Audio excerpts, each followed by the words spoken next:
9ನೇ ತಾರೀಕು ನಡೀತಾ ಇದೆ. ಇದೆಲ್ಲರಿಗೂ ಕೂಡ ವಿಶೇಷವಾಗಿ ಸಾರ್ವಜನಿಕ ಜೀವನದಲ್ಲಿರುವಂಥ ವ್ಯಕ್ತಿಗಳಿಗೆ ಯಡಿಯೂರಪ್ಪನವರ ಬದುಕು ಒಂದು ದೊಡ್ಡ ಪಾಠ ಅಂತ ಹೇಳಿ ನಾನು ಭಾವಿಸ್ತೀನಿ. ಮೊನ್ನೆ ಯಡಿಯೂರಪ್ಪನವರಿಗೆ 50 ವರ್ಷ ಅವರ ಸಾರ್ವಜನಿಕ ಬದುಕಿನ ದಿನಗಳು. ಈ ಸಂದರ್ಭದಲ್ಲಿ ಇಂಥ ಒಂದು ಉತ್ಸವ ನಡೀತಾ ಇದೆ ರಾಜ್ಯ ಮಟ್ಟದಲ್ಲಿ. ಸುಮಾರು 10 ಲಕ್ಷಕ್ಕಿಂತ ಹೆಚ್ಚು ಅಭಿಮಾನಿಗಳು ಆ ಉತ್ಸವದಲ್ಲಿ ಪಾಲ್ಗೊಳ್ತಾ ಇದ್ದಾರೆ. ಭಾಳ ವಿಶೇಷವಾದಂಥ ಏರ್ಪಾಡುಗಳು ಚಿತ್ರದುರ್ಗದಲ್ಲಿ ಆಗ್ತಾ ಇದೆ. ನಾನು ಯಡಿಯೂರಪ್ಪನವರ ಜೊತೆಗೆ ಸಾರ್ವಜನಿಕ ಜೀವನವನ್ನು ಪ್ರಾರಂಭ ಮಾಡಿರ್ತಕ್ಕಂಥವನು. 1975ನೇ ಇಸ್ವಿನಲ್ಲಿ ತುರ್ತು ಪರಿಸ್ಥಿತಿ ಆ ದಿನದಲ್ಲಿ ಯಡಿಯೂರಪ್ಪನವ್ರ ಬಂಧನವೂ ಆಯಿತು, ನನ್ನ ಬಂಧನವೂ ಆಯಿತು. ನಾನು ವಿದ್ಯಾರ್ಥಿಯಾಗಿದ್ದೆ. ಅಲ್ಲಿಂದ ಪ್ರಾರಂಭ ಆಯಿತು. ಯಡಿಯೂರಪ್ಪನವರು ನಡೆದು ಬಂದಿರತಕ್ಕಂಥ ದಾರಿ ಶಿವಮೊಗ್ಗದಲ್ಲಿ ಇರುವಂತಹ ನಮ್ಮೆಲ್ಲರಿಗೂ ಕೂಡ ಚಿರಪರಿಚಿತ ಇದು. ನಾನು ಗಮನಿಸಿರ್ತಕ್ಕಂಥದ್ದು, ಇವತ್ತು ಸಾರ್ವಜನಿಕ ಜೀವನದ ಬಹಳ ಜನ ರಾಜಕಾರಣದಲ್ಲಿ ಮೇಲೆ ಬರೋರು ಶಾರ್ಟ್ಕಟ್ಟನ್ನು ಹುಡುಕ್ತಾ ಇದ್ದಾರೆ. ಸಿದ್ಧಾಂತ, ಹೋರಾಟ ಇದು ಬಹಳ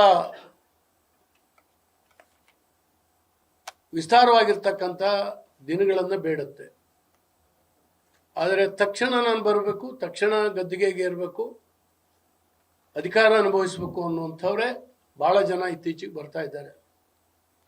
ಇಂಥ ಸಂದರ್ಭದಲ್ಲಿ ಸಿದ್ಧಾಂತದ ಜಾಗದಲ್ಲಿ ಜಾತಿಗಳು ಬಂದು ಕೂತಿದ್ದಾವೆ. ಸಿದ್ಧಾಂತದ ಜಾಗದಲ್ಲಿ ಹಣ ಬಂದು ಕೂತಿದೆ. ಇದರ ಆಧಾರದ ಮೇಲೆ ಇವತ್ತು ಚುನಾವಣೆ ಗೆಲ್ಲುವಂಥದ್ದು, ರಾಜಕಾರಣ ಮಾಡುವಂಥದ್ದು ಸಹಜ. ಆದರೆ ಯಡಿಯೂರಪ್ಪನವರು ಆಯ್ಕೆ ಮಾಡ್ಕೊಂಡಿರ್ತಕ್ಕಂಥ ಮಾರ್ಗ ಸುದೀರ್ಘ, ಇಡೀ ಜೀವನವನ್ನೇ ಬೇಡಿದೆ. ಅದು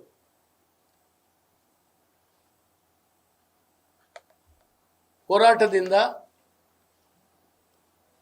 ಸಿದ್ಧಾಂತದಿಂದ ಸಂಘಟನೆಯನ್ನು ಕಟ್ಟಿ ಅಧಿಕಾರ ಪಡೆದಿರ್ತಕ್ಕಂಥವರು ಯಡಿಯೂರಪ್ಪನವರು. ನಮಗೆ ಹಿಂದಿನ ಜನಸಂಘ ಮತ್ತು BJPಗೆ ಕೆಲವು ಮಾತುಗಳಿತ್ತು ಮೊದಲಿಂದನೂ ಕೂಡ. ಮೇಲ್ವರ್ಗದ ವ್ಯಾಪಾರಿಗಳ ಪಕ್ಷ ಅಂತೇಳಿ ನಮಗೆ ಬಹಳ ಜನ ಕರೀತಾ ಇದ್ರು. ಇದಕ್ಕೆ ಬಹಳ ದೊಡ್ಡ ಟ್ವಿಸ್ಟನ್ನು ಕೊಟ್ಟಿರ್ತಕ್ಕಂಥವ್ರು ಮೊನ್ನೆ ಯಡಿಯೂರಪ್ಪನವರು. ರಾಜ್ಯದಲ್ಲಿ ಅವ್ರು ಮಾಡಿರ್ತಕ್ಕಂಥ ಜೀತದಾಳಗಳ ಹೋರಾಟ BJPಯನ್ನ ಅವತ್ತು ದಲಿತರ ಕಾಲೋನಿಗೆ ತಗೊಂಡೋಗಿ ಮುಟ್ಟಿಸ್ತು.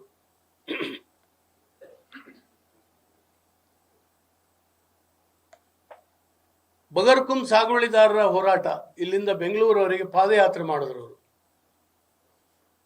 ಅದು ಪಕ್ಷವನ್ನ ರೈತರ ಹೊಲಕ್ಕೆ ತಗೊಂಡೋಗಿ ಮುಟ್ಟಿಸ್ತು. ಹೀಗೆ ಹೋರಾಟದಿಂದಲೇ ಪಕ್ಷಕ್ಕೆ ಒಂದು ದೊಡ್ಡ ಟ್ವಿಸ್ಟ್ ಅನ್ನು ಕೊಟ್ಟಿರ್ತಕ್ಕಂಥ ಈ ಪಕ್ಷ ಸರ್ವಸ್ಪರ್ಶಿ, ಸರ್ವವ್ಯಾಪಿ ಅಂತೇಳಿ ಹೇಳಿ ಕನ್ನಡ ನಾಡಿನಲ್ಲಿ ಮಾಡಿದಂಥವರು ಮಾನ್ಯ ಯಡಿಯೂರಪ್ಪನವರು.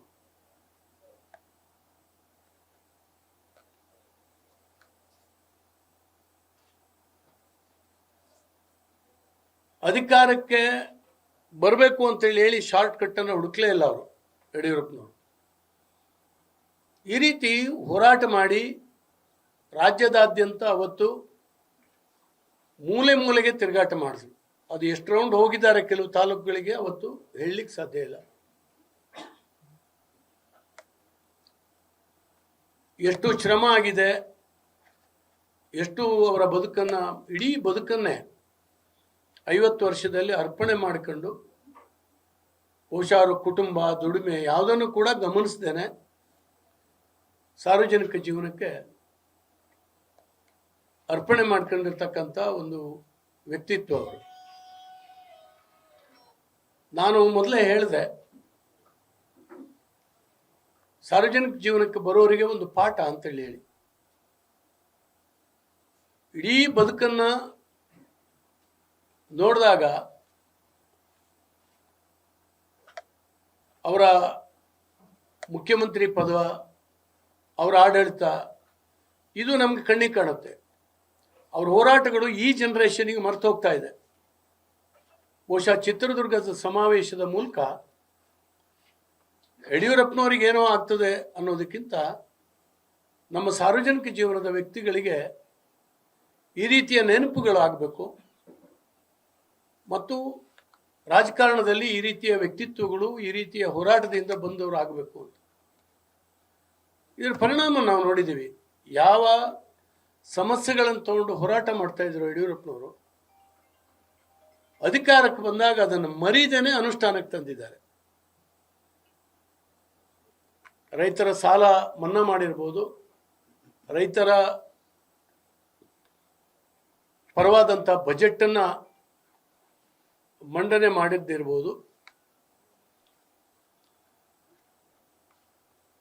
ಹೆಣ್ಣು ಮಕ್ಕಳಿಗೆ ಅನೇಕ ಭಾಗ್ಯಲಕ್ಷ್ಮಿಯಿಂದ ಹಿಡಿದು ಸೈಕಲಿಂದ ಹಿಡಿದು ಇವೆಲ್ಲ ಸಣ್ಣದಾಗಿ ಕಾಣ್ಬೋದು. ನಮ್ಗೆ ಸೈಕಲ್ ಕೊಟ್ಟಿರ್ತಕ್ಕಂಥದ್ದು ಒಂದು ಸಣ್ಣ ವಿಚಾರ ಆಗಿ ಕಂಡಿರ್ಬೋದು, ಆದರೆ ಅದರ ಪರಿಣಾಮ ಬಹಳ ದೊಡ್ಡದು.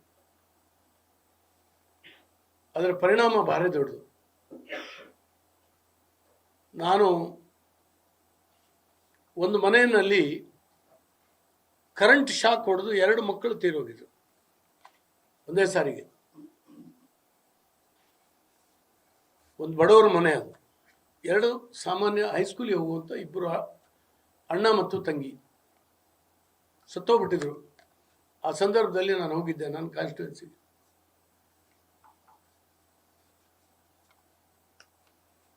ಆ ದುಃಖದ ಸಂದರ್ಭದಲ್ಲಿ ಅವರ ತಂದೆ ತೋರಿಸಿದ್ದು 2 ಸೈಕಲ್ಗಳನ್ನು. ನಮ್ಮ ಯಡಿಯೂರಪ್ಪನವ್ರು ಕೊಟ್ಟಿದ್ದು 2 ಸೈಕಲ್ ಮಾತ್ರ ನನ್ನ ಭಾಗಕ್ಕೆ ಉಳಿದಿದೆ.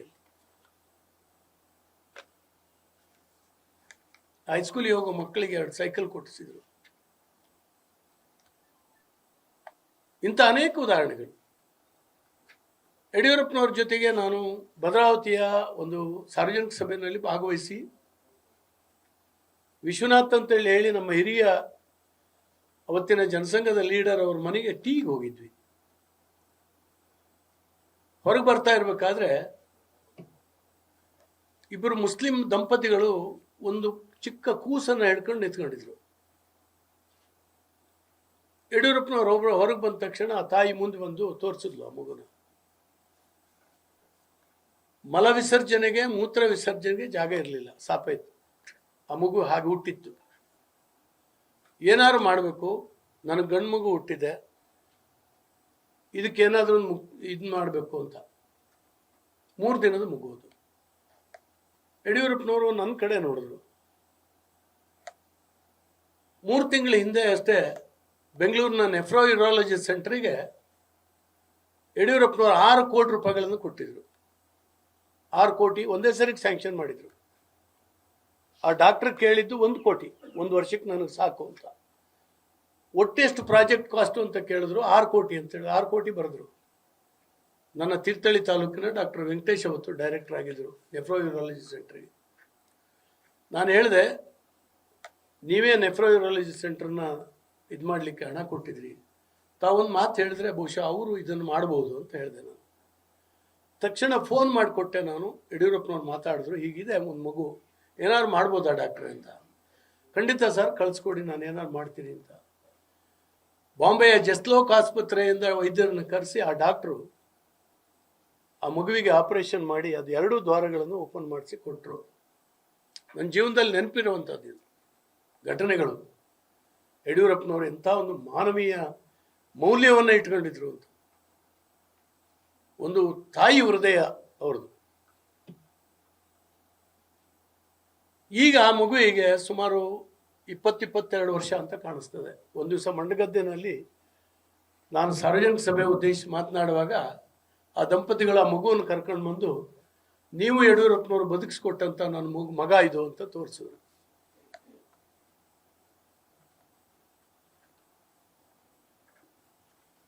ಯಡಿಯೂರಪ್ಪನವರ 50 ವರ್ಷದ ಈ ಸಾರ್ವಜನಿಕ ನಡೆಯಲ್ಲಿ ದಾರಿಯಲ್ಲಿ ಇಂಥದ್ದು ಎಷ್ಟೋ ಜನಪರವಾಗಿರ್ತಕ್ಕಂಥ ಮಾನವೀಯ ಮೌಲ್ಯದ ಅನೇಕ ಕೆಲಸಗಳನ್ನು ಮಾಡಿದ್ದಾರೆ. ಹಾಗಾಗಿ ಇವತ್ತು ಶಿವಮೊಗ್ಗ ಜಿಲ್ಲೆ ಯಡಿಯೂರಪ್ಪನವರೆಗೆ ಒಂದು ಹಂತ, ಯಡಿಯೂರಪ್ಪನವರ ಮುಖ್ಯಮಂತ್ರಿ ಆದ ನಂತರ ಒಂದು ಅಭಿವೃದ್ಧಿ, ಎರಡನ್ನ ವಿಶ್ಲೇಷಣೆ ಮಾಡಬೇಕು ನಾವು. ಶಿವಮೊಗ್ಗ ಜಿಲ್ಲೆ ಬಹಳ ದೊಡ್ಡ ಫಲಾನುಭವಿಗಳು ನಾವು. ಅವ್ರು ಮಾಡಿರ್ತಕ್ಕಂಥ ರಸ್ತೆ ಇರ್ಬೋದು, ಸೇತುವೆ ಇರ್ಬೋದು, ಕೃಷಿ ಕಾಲೇಜ್ ಇರ್ಬೋದು, ಮೆಗನ್ ಆಸ್ಪತ್ರೆಗೆ ಅವರು ಕೊಟ್ಟಂಥ ಆದ್ಯತೆ ಇರ್ಬೋದು, ವೆಟರ್ನರಿ ಯೂನಿವರ್ಸಿಟಿ ಇರ್ಬೋದು, ಒಂದೊಂದು ಸಂಗತಿಗಳು ಕೂಡ ನಿಮ್ಮ ಪತ್ರಿಕಾ ಭವನದಿಂದ ಹಿಡಿದು ಇವೆಲ್ಲವೂ ಕೂಡ ಯಡಿಯೂರಪ್ಪನವರ ಕೊಡುಗೆ ಅಂತ ನಾನು ಖಂಡಿತವಾಗೂ ಭಾವಿಸ್ತೀನಿ. ಅನೇಕ ಸಂಗತಿಗಳು ನನಗೆ ನೆನಪಿ ಬರ್ತವೆ. ಯಾಕಂದರೆ ಯಡಿಯೂರಪ್ಪನವ್ರಿಗೆ ಹೆಂಗೆ 50 ವರ್ಷ ಸಾರ್ವಜನಿಕ ಜೀವನದಲ್ಲಿ ಆಗಿದೆಯೋ, ಅವ್ರ ಜೊತೆಗೆ ಹೊರಟಂಥ ನನಗೂ ಕೂಡ, ಅವ್ರನ್ನ ಅನುಸರಿಸಿರ್ತಕ್ಕಂಥ ನನಗೂ 50 ವರ್ಷ ಸಾರ್ವಜನಿಕ ಬದುಕಿನಲ್ಲಿ ತೀರ್ಥಹಳ್ಳಿಯ ಬಿದಿರುಗೋಡ್ನಲ್ಲಿ, ಆಗುಂಬೆ ಹತ್ರ ಬಿದಿರುಗೋಡ್ನಲ್ಲಿ ಇದ್ದಕ್ಕಿದ್ದಾಗೆ ನನಗೆ ರಾತ್ರಿ ಫೋನ್ ಬಂತು, ನಕ್ಸಲೈಟರು ಅಟ್ಯಾಕ್ ಮಾಡಿದ್ದಾರೆ, 5 ಮನೆಗಳನ್ನು ನುಗ್ಗಿದ್ರು, ಬಹಳ ತೊಂದರೆ ಕೊಟ್ಟಿದ್ದಾರೆ ಅಂತ. ನಾನು ಬೆಳಗಿನ ಜಾವ ಎದ್ದು ಹೋದೆ ಅಲ್ಲಿ ಆ ಮನೆಗಳಿಗೆ. ಹೆದರಿ ನಡುಗ್ತಾ ಇದ್ರು 5 ಕುಟುಂಬಗಳು. ಏನಾಯ್ತು ಅಂತ ಹೇಳಿದ್ರೆ, ಮಿಷನ್ ಗನ್ಗಳನ್ನು ತಂದು ಅವ್ರ ಎದೆಗಿಟ್ಟು ಹೆಂಡತಿ ಕೊರಳಲ್ಲಿರುವ ಮಾಂಗಲ್ಯ ಸರದಿಂದ ಹಿಡಿದು ಎಲ್ಲವನ್ನು ಕೂಡ ದೋಚ್ಕೊಂಡು ಹೋಗಿದ್ರು. ಭಯಭೀತಿ ಆಗಿ ಜೀವ ಒಂದು ಬಿಡಿ ಅಂತೇಳಿ ಹೇಳಿ ಕೊಟ್ಟು ಬಿಟ್ಟಿದ್ರು ಕೈಗೆ. ಕಂಪ್ಲೇಂಟ್ ಕೊಡ್ಲಿಕ್ಕೆ ಹೆದರ್ತಾ ಇದ್ರು. ಇಲ್ಲ, ಪೊಲೀಸರಿಂದ ನಮ್ಗೇನು ರಕ್ಷಣೆ ಸಿಗೋದಿಲ್ಲ, ಇಲ್ಲಿ ನಕ್ಸಲೇಟರ್ದೆ ಆಡಳಿತ, ನಾವು ಕೊಟ್ಟರೆ ಹಾನಿ ಆಗ್ತದೆ ನಮಗೆ, ಹೇಳಿ ಹೋಗಿದ್ದಾರೆ, ಕಂಪ್ಲೇಂಟ್ ಕೊಟ್ಟರೆ ನಿಮ್ಮನ್ನು ಮುಗಿಸ್ತೀವಿ ನಾಳೆ ನಾಡ್ದೊಳಗೆ ಅಂತ. ಅವ್ರು ಹಂಗೆ ಮುಗಿಸ್ತಾರೆ ಅಂತ ಭಯಭೀತಿ. ನಾನು ಬಹಳ ಅವರಿಗೆ ಇದು ಮಾಡಿ ಕರ್ಕೊಂಡೋಗಿ ಕಂಪ್ಲೇಂಟ್ ಕೊಡಿಸಿದೆ. ಆದ್ರೂ ಸಮಾಧಾನ ಆಗಲಿಲ್ಲ. ಸೀದಾ ಬೆಂಗಳೂರಿಗೆ ಹೋಗಿ ಯಡಿಯೂರಪ್ಪನವ್ರಿಗೆ ಹೇಳಿದೆ, ನನ್ನ ಕ್ಷೇತ್ರದಲ್ಲಿ ಹೀಗಾಗಿದೆ, ಪೊಲೀಸರು ನಿಷ್ಕ್ರಿಯತೆಯಿಂದ ನಕ್ಸಲೈಟರ ಕೈ ಮೇಲಾಗ್ತಾ ಇದೆ, ಬಹಳ ಅಪಾಯ ಅಂತ ಹೇಳಿದೆ. ಭಾಳ ಬೇಸರ ಮಾಡ್ಕೊಂಡ್ರು. ನನಗೆ ಕರೆದು ಹೇಳಿದ್ರು, 5 ಲಕ್ಷ ರೂಪಾಯಿನ ನಾನು ಕೊಟ್ಟಿರ್ತೀನಿ, ಒಂದೊಂದು ಮನೆಗೆ 1 ಲಕ್ಷ ರೂಪಾಯಿ ಕೊಡು, ಹೇಳಿ ಹೋಗಿ ಯಡಿಯೂರಪ್ಪನವ್ರು ನಿಮ್ಮ ಭಾಗಕ್ಕಿದ್ದಾರೆ, ಹೆದರಬಾರ್ದು ಅಂತ ಹೇಳಿದ್ರು. 5 ಲಕ್ಷ ರೂಪಾಯಿ ತಂದು 5 ಮನೆಗೆ ನಾನು ಹಂಚಿದೆ. ನಮ್ಮ SP ಅವ್ರನ್ನ ಅವತ್ತು ಇಟ್ಕೊಂಡು ನಾನು ಹಂಚಿದೆ ತೀರ್ಥಹಳ್ಳಿ IBನಲ್ಲಿ ಕರೆದು. ಇದು ತಾಕತ್ತು. ಇದು ಬೆನ್ನತ್ತಿದ್ರು. SP ಅವರಿಗೆ ಮತ್ತು ಪೊಲೀಸ್ ಇಲಾಖೆಗೆ ಎಚ್ಚರಿಕೆ ಕೊಟ್ಟರು. ಆಮೇಲೆ ಆ ಪ್ರಕರಣ ಬೇರೆ ಆಯಿತು. ಬೇರೆ ಯಾರೋ ನಕ್ಸಲೈಟರ್ ಹೆಸರಿನಲ್ಲಿ ಬಂದು ದೋಚಿದ್ದು, ಅವ್ರು ಹಿಡಿದು ಜೈಲೊಳಗೆ ಹಾಕಿದ್ರು. ಬೇರೆ ಆರಂಭಿಕವಾಗಿ ಯಡಿಯೂರಪ್ಪನವ್ರು ಕೊಟ್ಟಂಥ ಧೈರ್ಯ, ಅವ್ರು ತಗೊಂಡಂಥ ನಿರ್ಣಯ, ಸ್ವತಃ ಕೈಯಿಂದ ಜೇಬಿಂದ ಕೊಟ್ಟು ಕಳ್ಸರು. ಅವತ್ತು 5 ಲಕ್ಷ ತಗೊಂಡು ಕೊಡೋರಿಗೆ ನಿಂತಲ್ಲಿ, ಅವರಿಗೆ ಮನಸ್ಸು ಬಂದರೆ ನಿಂತಲ್ಲಿ ಮಂಜೂರಾತಿ ಕೊಡೋದು. ಬಹುಶಃ ನಾನು ಶಾಸಕನಾಗಿ ಅನೇಕ ಮುಖ್ಯಮಂತ್ರಿಗಳ ಜೊತೆ ಕೆಲಸ ಮಾಡಿದ್ದೇನೆ. ನಾನು ಯಡಿಯೂರಪ್ಪನವರ ರೀತಿ ನಿರ್ಣಯ ತಗೊಂಡಿರ್ತಕ್ಕಂಥ ಇನ್ನೊಬ್ಬ ಮುಖ್ಯಮಂತ್ರಿಯನ್ನು ನಾನು ನೋಡಲಿಲ್ಲ ನನ್ನ ಜೀವನದಲ್ಲಿ. ನಿಂತಲ್ಲಿ ಭಾರಿ ಮಳೆ ಸುರಿತಾ ಇತ್ತು. ಇಲ್ಲಿ ವೆಟರ್ನರಿ ಯೂನಿವರ್ಸಿಟಿ ಇದಕ್ಕೆ ಕ್ಯಾಂಪಸ್ಸಿಗೆ ಜಾಗ ನೋಡ್ಲಿಕ್ಕೆ ಹೋಗಿದ್ವಿ ನಾವು. ನಾನು ಅವ್ರಿಗೆ ಛತ್ರಿ ಹಿಡ್ಕೊಂಡಿದ್ದೆ. ಇಂಜಿನಿಯರಿಂಗ್ ಕೇಳಿದ್ರು, ನಾವು ಪ್ರಾಜೆಕ್ಟ್ ಹೇಳಿದ್ದೀವಿ, ಇದಕ್ಕೆ ಎಷ್ಟು ಬೇಕಾಗುತ್ತೆ ಅಂತ. ಅವ್ರು ಹೇಳಿದ್ರು 60 ಕೋಟಿ ರೂಪಾಯಿ ಸದ್ಯಕ್ಕೆ ಬೇಕು ಸರ್. ಈಗ ಸ್ಥಳದಲ್ಲಿ ನಿಂತು ಫೈನಾನ್ಸ್ ಸೆಕ್ರೆಟರಿಗೆ ಫೋನ್ ಮಾಡ್ತಾ ಇದ್ದಾರೆ ಯಡಿಯೂರಪ್ಪ. 60,000 ರೂಪಾಯಿಗೆ 60 ಕೋಟಿ ರೂಪಾಯಿಗೆ ಮಂಜೂರಾತಿ ಕೊಡಬೇಕು ಅಂತ. ಇವೆಲ್ಲವೂ ಕೂಡ ನೆನಪುಗಳು ಬರ್ತದೆ. ಸಮಯಾವಕಾಶ ಇಲ್ಲ. ನಾನು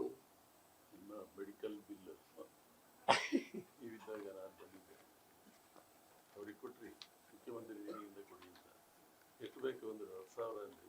ಯಾವಾಗಾರ ಆಸ್ಪತ್ರೆಗೆ ಹೋಗಿದೀವಿ ಅಂತೇಳಿ 5 ಲಕ್ಷ ಬರ್ತದೆ. ಒಂದು ಮುಖ್ಯಮಂತ್ರಿಗಳ ಪರಿಹಾರ ನಿಧಿಗೆ ತಗೊಂಡೋಗಿದ್ದೆ ನಾನು. ಗೌಡ್ರು ನೆನಪು ಮಾಡಿದ್ದು ಇಂಥದ್ದು ತುಂಬ ನಾನು ಯಾಕಂದರೆ ಯಡಿಯೂರಪ್ಪನವ್ರ ಜೊತೆಗೆ ಬೆಳೆದಿದ್ದರಿಂದ ಇಂಥದ್ದು ಅವ್ರ ಜೊತೆಗೆ ಬೆಳಗಿನ ಸಂಜೆವರೆಗೂ ಇದ್ದಿದ್ದು ಮತ್ತು ಆ ಸಾರ್ವಜನಿಕ ಬದುಕು ಇಂಥ ನೆನಪುಗಳು ನನಗೆ ಸಾಕಷ್ಟು ಬರ್ತದೆ. ಹೋಗಿ ಕೇಳಿದ್ರೆ ಎಷ್ಟು ಬೇಕಾಗ್ತದೆ, ಎಷ್ಟು ಕೊಡಬೇಕಂತೇಳಿ, ಎಷ್ಟು ಬರೀಬೇಕು ಕೇಳ್ತಾರೆ ಅವರು. ನಾನೊಂದು 10,000 ಅಂತ ಹೇಳಿದ್ರೆ ನೀನು ಆಸ್ಪತ್ರೆಗೆ ಹೋಗಿ ಗೊತ್ತಾ ನಿನಗೆ ಅಂತೇಳಿ ಹೇಳಿ ಅಲ್ಲಿ ಬಿಲ್ ಎಷ್ಟಿದೆ ಅಂತೇಳಿ ಹೇಳಿ 5 ಲಕ್ಷ ರೂಪಾಯಿ ಅವತ್ತು ಬರೆದು ಬಿಟ್ಟಿದ್ರು. ಮ್ಯಾಕ್ಸಿಮಮ್ ಲಿಮಿಟ್ ಅದು ಭಾಳ ಜನಕ್ಕೆ ಬರಲಿಲ್ಲ. ಬಟ್ ನಾನು ತಗೊಂಡೋಗಿದ್ದು ಅತ್ಯಂತ ಬಡವರದು. ಇದು ನನಗೆ ಮುಖ್ಯಮಂತ್ರಿಗಳ SM ಕೃಷ್ಣ ಅವ್ರ ಕಾಲದಲ್ಲೂ ನಾನು ಬರೆಸಿದ್ದೆ. 2,000 ಬರೆದ್ರು ಅಂದರೆ ಭಾರಿ ದೊಡ್ಡ ಸಂತೋಷದಿಂದ ನಾವೆಲ್ಲ ಹೊರಗೆ ಬರ್ತಿದ್ವಿ. 2,000 ರೂಪಾಯಿ ನಾನು ಇಟ್ಟಾಗ ಬರೆದು ಬಿಟ್ರು ಅಂತ. ಇವರು 5 ಲಕ್ಷ ಬರೆದಾಗ ಒಂದು ದಿನ ನನ್ನ ತೀರ್ಥಹಳ್ಳಿ ತಾಲೂಕ್ ಪಂಚಾಯತಿ ಹಿಂಗೆ ವಾಲ್ ನಿಂತಿತ್ತು, ಅದಕ್ಕೆ ಸಪೋರ್ಟ್ ಕೊಟ್ಟು ಗುಜ್ಜಿ ಕೊಟ್ಟು ನಿಲ್ಲಿಸಿದ್ವಿ. ಇಲ್ಲೇ ನಿಮ್ಮ ಪೊಲೀಸ್ ಇದರಲ್ಲಿ ಕ್ವಾರ್ಟರ್ಸನ್ನು ಉದ್ಘಾಟನೆಗೆ ಬಂದು ಅವ್ರ ವೇದಿಕೆಯ ಮೇಲೆ ಅವ್ರ ಪಕ್ಕಕ್ಕೆ ಕೂತಿದ್ದೆ ನಾನು. ಯಡಿಯೂರಪ್ಪನವ್ರಿಗೆ ಆ ಫೋಟೋ ತೋರಿಸಿದೆ. ಹೀಗಾಗ್ಬಿಟ್ಟಿದೆ ನನ್ನ ತಾಲೂಕ್ ಪಂಚಾಯತ್ ಕಟ್ಟಡ, ಬ್ರಿಟಿಷ್ ಕಾಲದ್ದದು, ನಾನು ಕೂತು ಮೀಟಿಂಗ್ ಮಾಡೋಂಗಿಲ್ಲ ಅಲ್ಲಿ ಅಂತ ಹೇಳಿದೆ. ಎಷ್ಟು ಬೇಕಾಗುತ್ತೆ ಕೇಳಿದ್ರು. ಕೊಟ್ಟರೆ 15 ಕೋಟಿದು ಇಡೀ ತಾಲೂಕಿನಲ್ಲಿರುವಂಥ ಎಲ್ಲ ಇಲಾಖೆಗಳು ಒಂದೇ ಬಿಲ್ಡಿಂಗ್ನಲ್ಲಿ ಬರೋ ಹಾಗೆ ಕಟ್ಟಬೇಕು ಅಂತೇಳಿ ಯೋಚನೆ ಮಾಡಿದ್ದೀನಿ ಅಂತೇಳಿ ಹೇಳಿದೆ. ಅದಕ್ಕೆ ಸಂಕೋಚ ಯಾಕಪ್ಪ ಪಡ್ತೀಯಾ, ತಗೊಂಡೋಗು ಅಂತೇಳಿ 10 ಕೋಟಿ ಬರೆದ್ರು. ಇಂಥದ್ದು ತುಂಬ ಹೇಳ್ಬಲ್ಲೆ. ನಾನು ಬಡವರು ಓದಲಿಕ್ಕೆ ಒಂದು ಕಾಲೇಜ್ ಬೇಕು ಕೇಳಿದೆ. ಶಂಕರಮೂರ್ತಿಯವರು ಉನ್ನತ ಶಿಕ್ಷಣ ಸಚಿವರು, ಇವರು ಮುಖ್ಯಮಂತ್ರಿ, ಉಪಮುಖ್ಯಮಂತ್ರಿ, ಅವತ್ತು ಉಪಮುಖ್ಯಮಂತ್ರಿ ಇಬ್ಬರು ಇದ್ದರು. ಶಂಕರಮೂರ್ತಿಯವರು ಹೌದು, ಜ್ಞಾನೇಂದ್ರ ಕೇಳೋದು ಸುಮಾರಷ್ಟು ಬೇಕಾಗುತ್ತೆ ತಾಲೂಕಿನಲ್ಲಿ. ಅವತ್ತು 65 ಫಸ್ಟ್ ಗ್ರೇಡ್ ಕಾಲೇಜ್ಗಳನ್ನು, ಸರ್ಕಾರಿ ಕಾಲೇಜ್ಗಳು, 154 ಫಸ್ಟ್ ಗ್ರೇಡ್ ಕಾಲೇಜ್ಗಳನ್ನ ಮಂಜೂರಾತಿ ಕೊಟ್ಟರು ಏಕಾಏಕಿಯಾಗಿ. ಇದು ಯಾವ ಧೈರ್ಯ, ಹೇಗೆ? ನಾನು ಯಾಕೆ ಹೇಳ್ತಾ ಇದ್ದೀನಿ ಅಂದರೆ ಯಡಿಯೂರಪ್ಪನವ್ರನ್ನ ಹೊಗಳಲಿಕ್ಕಾಗಲ್ಲ. ಇನ್ನೊಬ್ಬ ಇಂಥ ಮುಖ್ಯಮಂತ್ರಿಯನ್ನು ನೋಡಲಿಲ್ಲ. ಏನು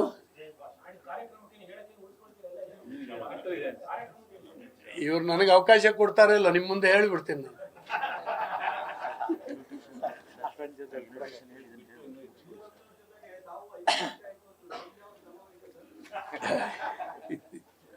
ಹಾಗಾಗಿ ಇಂಥ ಹಲವಾರು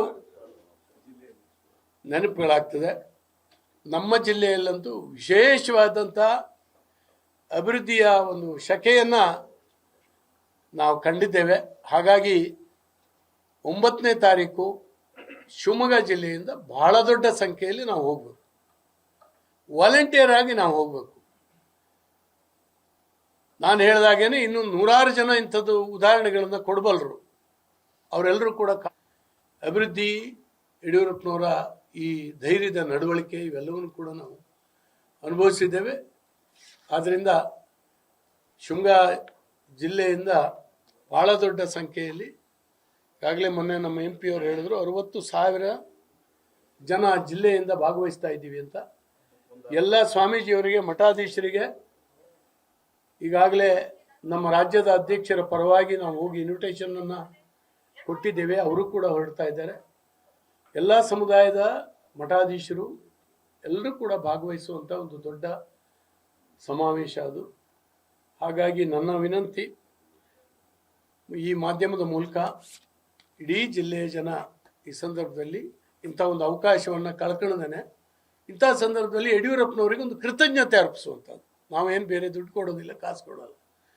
ಬೆಳಗ್ಗೆಯಿಂದ ಸಂಜೆವರೆಗೆ ಒಂದು ದಿನ ಈ ಸಮಾವೇಶಕ್ಕಾಗಿ ತೆಗೆದಿಟ್ಟು ನಾವು ಹೋಗುವಂಥದ್ದು, ಭಾಗವಹಿಸುವಂಥದ್ದು, ಇಷ್ಟನ್ನಾದರೂ ಕೂಡ ನಾವು ಮಾಡುವಂಥದ್ದು ನಮ್ಮ ಕರ್ತವ್ಯ ಅಂತೇಳಿ ನಾನು ಭಾವಿಸ್ತೇನೆ. ತಮ್ಮ ಮೂಲಕ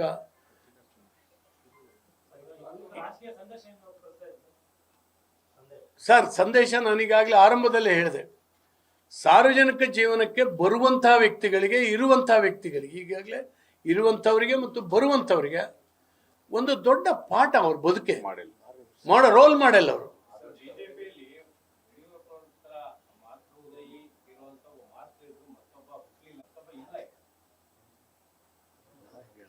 ಹಾಗೆ ಹೇಳಕ್ ಆಗೋದಿಲ್ಲ. ಅದು ಅವರವರ ಶಕ್ತಿ, ಸಾಮರ್ಥ್ಯ, ಕನಸು, ಇವುಗಳು ಯಡಿಯೂರಪ್ಪನವ್ರನ್ನ ಆ ರೀತಿ ಮಾಡಿದ್ವಿ. ಸದ್ಯಕ್ಕೆ ನಾವು ಯಡಿಯೂರಪ್ಪನವ್ರ ಜೊತೆ ಬಗ್ಗೆನೇ ಮಾತಾಡ್ತಾ ಇದ್ದೇವೆ. ನಮ್ಮೆಲ್ಲರಿಗೂ ಕೂಡ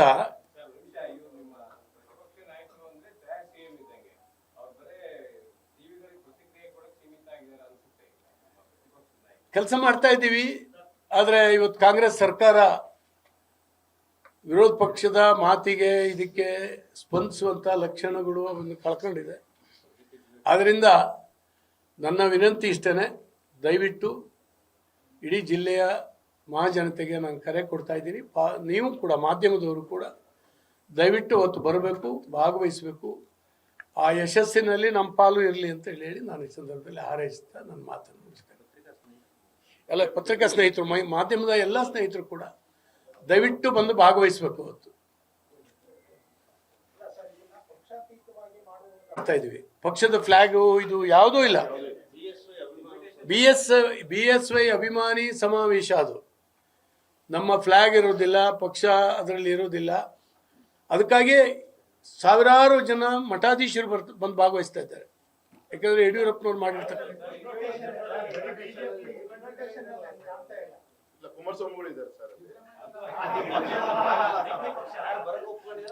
ನೋಡಿ, ಎಲ್ರಿಗೂ ಕರೆ ಹೋಗುತ್ತೆ.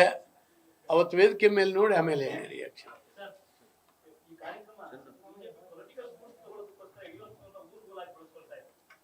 ಸರ್, ಈಗಂತೂ ಅಭಿಮಾನಿ ಸಮಾವೇಶ, ಅದು ಏನೇನು ಪರಿಣಾಮ ಬೀರುತ್ತೆ ಅಂತ ಹೇಳಿ ನಾನು ಈಗಾಗಲೇ ಹೇಳಲಿಕ್ಕೆ ಆಗೋದಿಲ್ಲ. ಪರಿಣಾಮಗಳು ಅನೇಕ ಆಗ್ಬೋದು. ಯಾಕಂದ್ರೆ ಒಂದು 10 ಲಕ್ಷ ಜನ ಸೇರೋದು ದೊಡ್ಡ ರೆಕಾರ್ಡ್. ಅದು ಅಧಿಕಾರದಲ್ಲಿ ಇಲ್ಲದೆ ಇರುವಂತಹ ಒಬ್ಬ ವ್ಯಕ್ತಿಯ ಈ ಸನ್ಮಾನೋತ್ಸವ ಏನಿದೆ, ಈ ಸಮಾವೇಶ ಏನಿದೆ, ಇದು ಒಂದು ದಾಖಲೆ ಆಗ್ತದೆ. ಆ ನಿಟ್ಟಿನಲ್ಲಿ ಪ್ರಿಪರೇಷನ್ ಆಗ್ತಾ ಇದೆ.